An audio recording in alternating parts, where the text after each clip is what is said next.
Welcome to the Rim Break Rodeo. We hope this video helps. You'll start by preparing the Quest 2 and enabling hand tracking.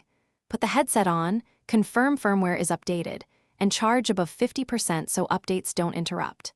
Next, open Settings right arrow experimental features or device and toggle hand tracking on. This activates the system. Once done, remove controllers from view and place your hands in front of the lenses so the headset can detect motion.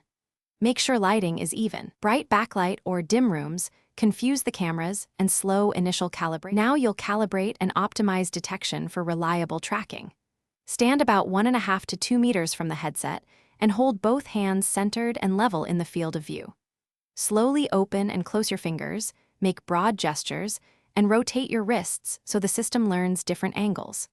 While doing this, reposition the Guardian to avoid mirrors or glossy tables that reflect infrared light. Make small adjustments and repeat gestures until the hands appear stable and responsive on screen.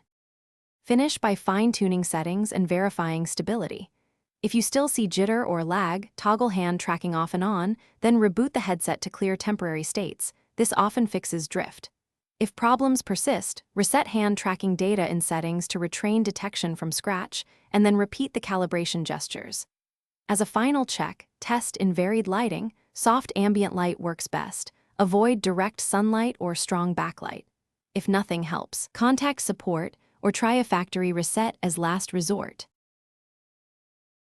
Thanks for watching. Consider subscribing if we helped you.